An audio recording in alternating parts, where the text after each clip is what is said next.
हरे कृष्णा। दासों के दास राधा कांत गिरधारी दास महाप्रभु के चरणों में प्रार्थना करते हैं कि हे महाप्रभु, आपने हमें एक दिन और दिया अपनी सेवा करने के लिए।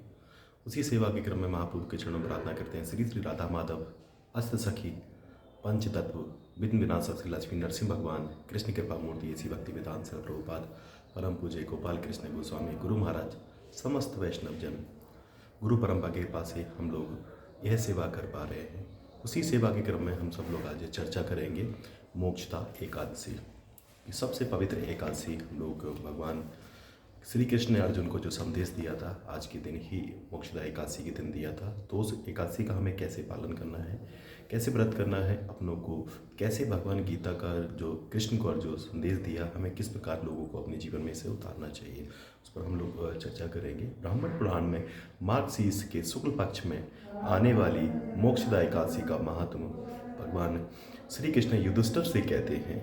युधिष्ठिर महाराज ने कहा, हे ब्रह्मांड के स्वामी, हे त्रिलोक आनंददाता, हे ब्रह्मांड के सृजन करता, हे समस्त जीवों में श्रेष्ठ, मैं आपको दंडवत प्रणाम करता हूँ। सभी जीवों के हितार्थ कृपया मेरे प्रश्नों का समाधान करें। मार्गशीर्ष मास के शुक्ल पक्ष में आने वाली एकादशी का नाम क्या है और मैं इसमें किस तरह की पूजा कर सकता हूँ, कृपया विस्तार पूर्वक मुझे जरूर बताएं। भगवान श्री कृष्ण ने कहा, प्रिय युधिष्ठिर, आपकी ये जिज्ञासा अत्यंत मंगलकारी है और आपको यश प्रदान करेगी। मार्गशीर्ष मास के शुक्ल पक्ष में आने वाली एकादशी मोक्षदा एकादशी के नाम से प्रसिद्ध है। यह सभी श्रद्धालु भक्ति की पापपूर्ण प्रतिक्रियाओं को शुद्ध करके उन्हें मुक्ति प्रदान करने वाली है। यह पवित्रतम एकादशी के आराध्य विग्रह भगवान दामोदर है। व्यक्ति को उनकी आराधना योग युक्त होकर धूप अगरबत्ती व सुगंधित पुष्प व तुलसी मंजरी के साथ सेवा करनी चाहिए। हे राजऋषियों मैं श्रेष्ठ, मैं आपको इस अद्भुत एकादशी का प्राचीनतम व शुभ इतिहास सुनाता हूँ। इस कथा को ध्यानपूर्वक श्रवण करने वाले को अश्वमेध यज्ञ के समान पुण्य प्राप्त होता है। इस पुण्य के प्रभाव से व्यक्ति के नरकगामी पूर्वज वापस लौटकर स्वर्गिक लोकों में जाते हैं। एक समय की बात है, चंपक नामक एक सुंदर नगरी श्रद्धालु वैष्णव से सुसज्जित थी। महाराज वैशानक नामक राजा उस राज्य की प्रजा का पालन अपनी संतान की भांति करता था। नगर के ब्रह्मांड वैदिक ज्ञान में पूर्णतः दक्ष थे। एक रात राजा ने स्वप्न में देखा कि उसके पिता नरक की भीषण यातनाओं से पीड़ित हैं। यह देखकर राजा अपने पिता के प्रति करुणावश अश्रुपात करने लगा। अगली सुबह उसने विद्वान ब्राह्मणों की एक समिति बुलाकर उनके समक्ष स्वप्न की घटना कह सुनाई। राजा ने कहा, यह स्वप्न देखकर मेरा मन व्यग्र हो उठा। इतना सुंदर राज्य मेरे पुत्र संबंधी में मुझे आनंद नहीं दे पा रहे। अपने पिता को नारकीय कष्ट पाते हुए देखकर मेरा मन अत्यंत अशांत हो रहा है। हे ब्रह्मांड, कृपया कोई उपाय बताएं जिससे मैं अपने पिता के इन कष्टों को दूर कर सकूं। ब्राह्मण ने कहा, हे राजन, निकट ही पर्वतीय जंगलों में एक आश्रम में पर्वत मुनि हैं। वे भूत वर्तमान व भविष्य सबका ज्ञान रखते हैं। निश्चित ही वे आपके इन कष्टों को दूर करने का कोई उपाय बताएंगे। उनके परामर्श पर व्यग्र राजा पर्वत मुनि के आश्रम की ओर चल पड़े। पर्वत मुनि का आश्रम अत्यंत विशाल था। वहाँ पर उनके विद्वान साधुओं द्वारा वैदिक श्लोकों का स्रोतगान चल रहा था। उन सभी को बीचों बीच बैठे पर्वत मुनि ब्रह्मा की भांति लग रहे थे। महाराज वैशानक ने मुनि को दंडवत प्रणाम किया। पर्वत मुनि ने राजा व उनके राज्य का कुशल पूछने के उपरांत वहाँ आने का कारण पूछा। तत्पश्चात राजा ने स्वप्न की सारी घटना वैस कह सुनाई। सारी बात सुनने के उपरांत मुनिश्रेष्ठ ने अपने नेत्र बंद कर लिए और वे राजा के भूत, वर्तमान और भविष्य पर ध्यान करने लगा। कुछ क्षण उपरांत उन्होंने अपने नेत्र खोले व बताया कि राजा, तुम्हारे पिता एक जघन्य पाप का फल भोग रहे हैं।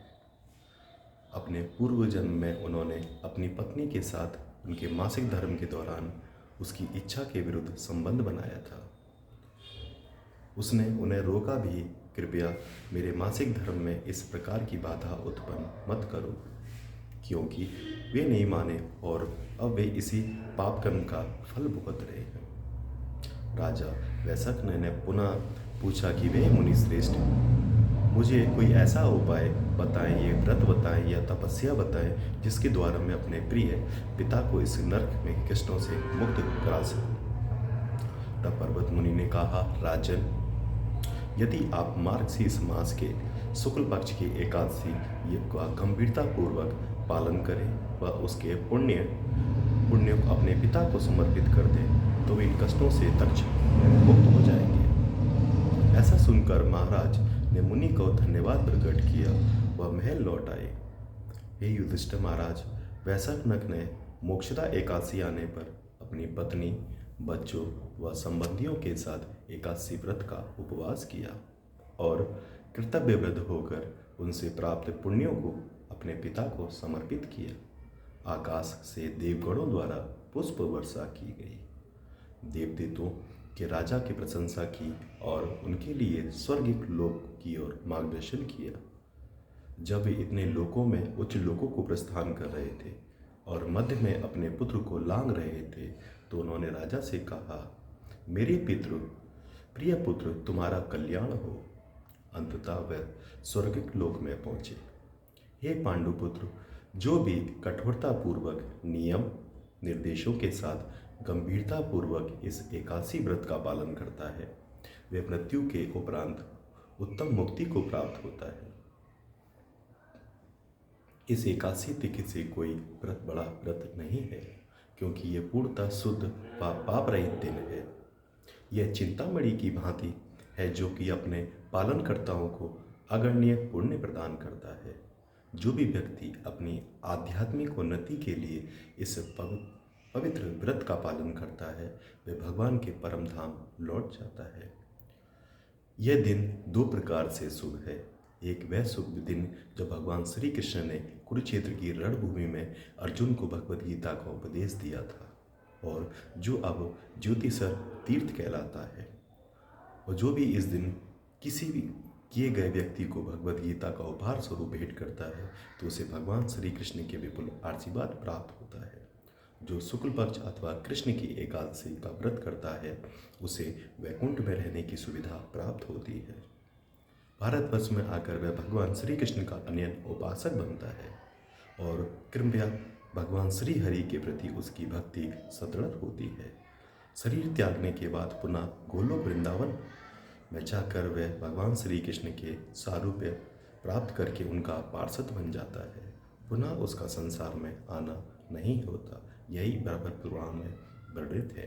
तो इसी प्रकार हम लोग सभी को एकादशी का व्रत करना चाहिए, अपनों को व्रत करने का उनको बताना चाहिए कि हमें सबको व्रत एकादशी का व्रत जरूर करना चाहिए। तो ये एकादशी का महात्मा आप सब लोगों को हमने बताने का प्रयास किया। अगर आप लोग चाहते हैं आपके नंबर पर नित्य श्रीमद् भगवद गीता श्लोक शाम को कृष्ण कथा मिलती रहे तो आप 9411166837 पर हरे कृष्ण भेजें। आपको नित्य गीता श्लोक कृष्ण कथा हमारी टीम भेजने का प्रयास करेगी। हरे कृष्ण कृष्ण कृष्ण हरे हरे, हरे राम राम राम हरे हरे।